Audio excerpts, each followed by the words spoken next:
Hey guys, welcome back. We're going to talk quickly about elections, and we'll discuss what makes them fair, what makes them unfair. Consider what the more democratic type of election is, and then which elections actually lead to kind of different types of problems. So let me share here. I am doing that. Go to the presentation. Okay.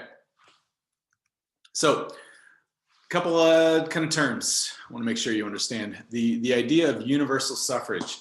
The term suffrage, actually, I think it's a Greek term that is actually what people would vote on. It was like, it refers to the actual tablet. So universal suffrage is the idea that everyone has the right to vote, and there is a level playing field of the rules of voting. So it doesn't necessarily mean there can't be age restrictions, but there can't be things like gender restrictions, ethnicity restrictions, religious restrictions on voting. Okay, and that is the idea of universal suffrage.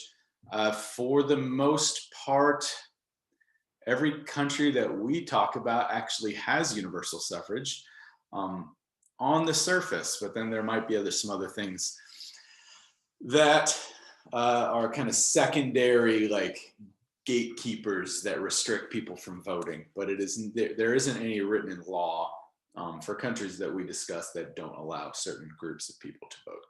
Okay, so the first type of election we're going to talk about is something called a referendum.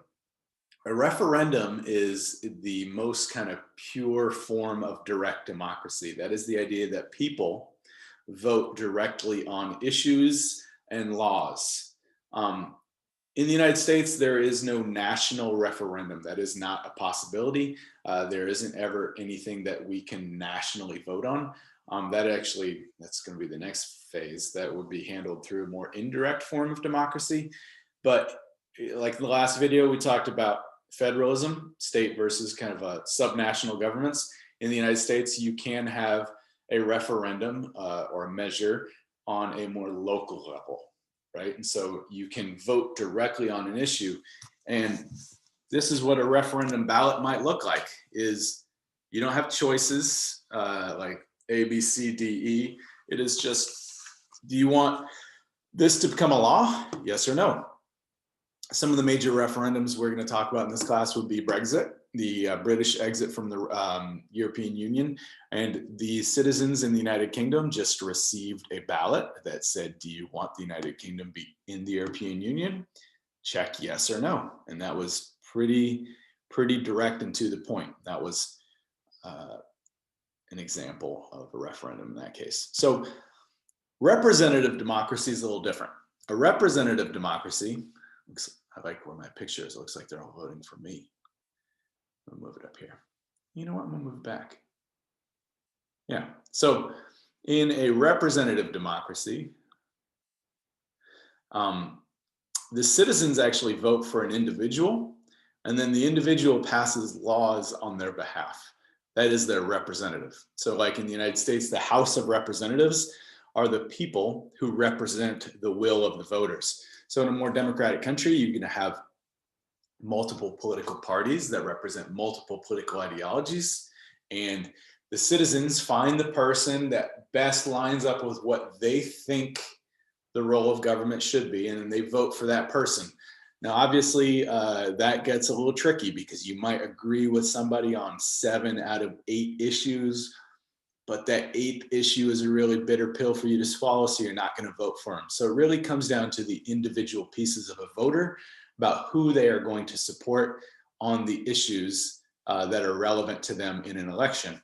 Now, again, like we talked about last time, in the last slide, direct democracy would be just skipping over this, and you just directly vote on every rule and every law. Now, let's think about this. No country really uses this across the board. If you have a government, it is going to more likely going to be a form of representative democracy, because there are so many kind of nuanced decisions and really complicated things that governments handle that the citizens aren't really equipped to deal with, or able to deal with, or have any sort of understanding about. And beyond that, you would have to literally call an election, weekly about every single issue that governments take care of. So that is why typically we use a representative form. And then some countries actually, for big issues that are singular and that don't show up very often, call for a referendum, or a more direct form of democracy. Okay, now we're going to talk about different voting systems, and this is where it gets a little complicated, of how votes are actually tabulated in a representative democracy. How do you decide who your representative is going to be? There's lots of different ways to figure this out, and there's some kind of pros and cons from each. So the first one we're going to talk about is something called first past the post voting, or plurality voting. And that is the idea. If you have a district, if you have a group of people that live in one area, so you could say that area is Washington County, or that area is Oregon, or draw a border around an area, they get to vote for one representative. That is also, it is called a single member district. And that means that one member represents the entire district. Okay, that is the representative piece. The difficulty part is if you have multiple candidates, more than two, there's a very strong possibility that somebody that gets elected isn't going to represent over 50% of the people, right? And so, like in this instance, this woman wins, she's the red candidate, but she only represents 32% of the voters, and that is more than any other candidate, okay? But it still means that 68% of the people voted for someone else. So this is a major kind of flaw of first past the post voting. Some countries actually handle this situation by having runoffs and saying that you have to get over 50% of the vote. And they'll handle that a lot in with the executive. So Russia says your president can't get elected with less than 50% of the vote. And what they would do is they would actually have another election. And so if that were the case here, what they would do is they would eliminate the lowest vote total. So it looks like yellow would be out. And then they would have another election between these three, or maybe even the lowest two, and have another election, which would guarantee somebody gets over 50%. In the United Kingdom, and in Mexico, they actually mix it up, but we don't need to talk about every country that does it. But this is kind of the idea of how the first past the post system works. The reason I have it here is this is a very British idea. It actually comes from horse racing. First past the post, meaning the first horse past the post wins the whole race. And it doesn't matter if you win it by a nose, you win it by a mile, you win the race. And that's the idea of, doesn't matter if you get 75% of the vote, or even in this case, 32% of the vote, you still win the election. That's first past the post voting. Okay, proportional representation is something different. Proportional representation, you actually don't vote for an individual. You vote for a political party. And then the number of seats in the legislature. Now, seats means people in the legislature. So we're going to use the United Kingdom as this kind of a guideline, an example. The United Kingdom has 650 people in their House of Commons, their legislature. Now, it's first past the post voting, but if it were proportional voting, that means you would vote for a political party, okay?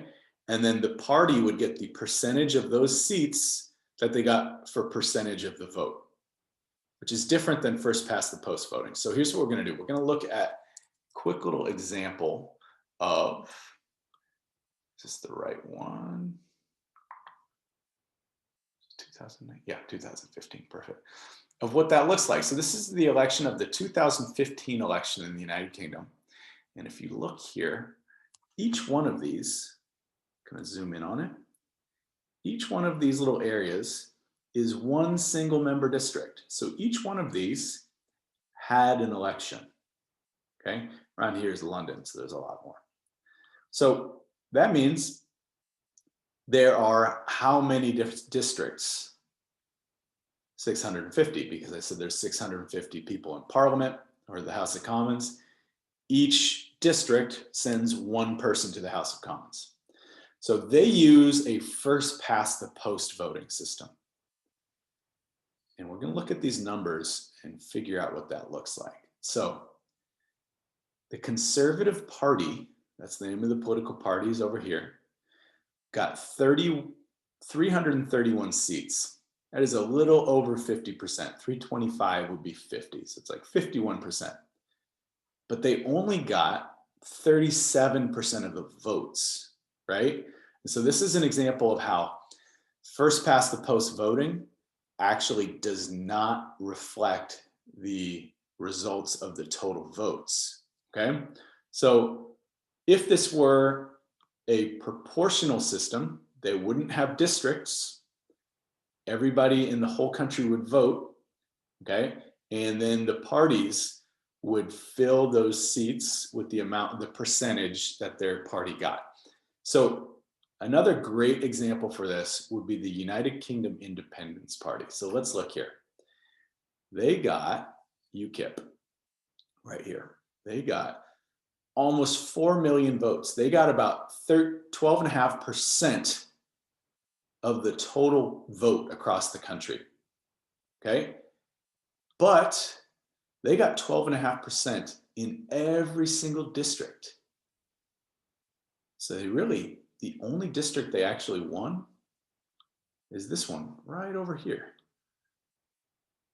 right? They only won a single district because they only got enough votes in that district to win the election. Every other district, they didn't win enough votes to win the election, okay? All right. That is a brief kind of rundown of different electoral systems.